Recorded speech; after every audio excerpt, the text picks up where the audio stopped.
Я мацаю рукой сцяну, іначе я не бачу нічого. Я йду вельми маленькими кроками, практично гусіними. Tak, prosím, zastavíme. Нас просять спиніться. Tak,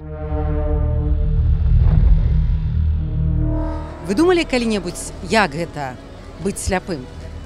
У гэтай чэшскай кавярні працуюць невідушчыя людзі, але увага, сляпымі сябе адчуем мы.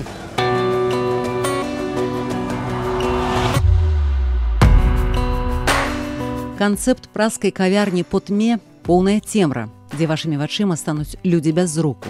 Ля ўваходу наведнікаў сустракаюць невідушчыя супрацоўнікі, тлумачаць правілы паводзінаў, выключаць мабільныя тэлефоны, увогуле любую крыніцу святла. Мы не павінны бачыць нічога. Усярэдзіну заводзяць за руку. Мы, дэзарыентаваныя ў цемры, мусім цалкам даверыцца упэўненым рухам сваіх сляпых праваднікоў. Для іх пры ўваходзе ў кавярню не мяняецца нічога. Для нас цэлы свет. Я мацаю рукой сцяну, іначе я не бачу нічого. Я йду вельми маленькими кроками, практично гусіними. tak, prosím, zastavíme. Нас просять спиніться. Так, Я стараюся навогмацца к сесці на кресло і тільки тепер відчуваю нейкую певність. Prostřed stolu zkuste si najít nádobu. Máte všichni? Ano. Tam budete dávat kelímky, obaly od cukru, všechno, co bude potřeba vyhodit. Я на всякий випадок замовляю каву без цукру, тому що не упевнена, що я потраплю гэтым цукром у філіжанку кави. Злева звінять кубочки, там у кухні працюють невідушчыя дзяўчаты, афіцыянткі, якія рыхтуюць для нас каву.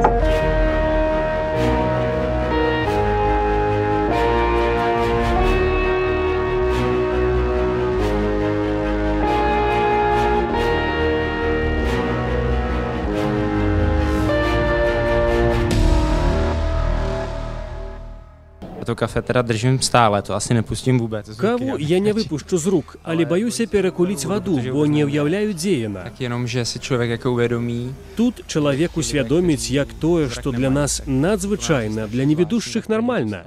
Яны могуць пакладацца толькі на свой слых, дотык і Na нюх. ten hmat a na ten čich.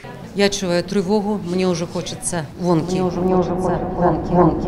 Aničko! Já se jenom poprosím, přivřete si oči, protože to je to pro vás a pro ty oči bude šok.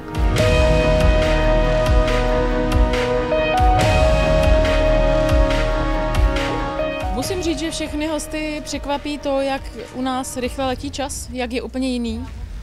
Překvapí je určitě i to, jak může být tma příjemná, jak může být tma sužující, jak tma může osvobodit a jak zároveň může omezit. Гэта толькі адзін са спосабаў, якім дабрачынны фонд «Светлячок» збірае грошы на дапамогу сляпым. Stane jednou, dvakrát, že třeba někdo prostě vyběhne předčasně s brekem, nebo že je to prostě pro něj psychicky náročné, nebo má strach ze tmy, ale jsou to výjimky. Možná, že se potomhle přestanu bát tmy. Tak jako my vás žádáme na ulici o pomoc, o to, abyste nás doprovodili, abyste nám pomohli přejít semafor, tak my se teď stáváme vašimi průvodci a ukazujeme vám to, jak to má být správně, že se nás nemusíte bát, že je důležité komunikovat a že když vás jednou vezmeme za ruku, takže vás bezpečně odvedeme tam, kam budete potřebovat. Паўгадзіны слепаты можа адкрыць нам на гэта вочы.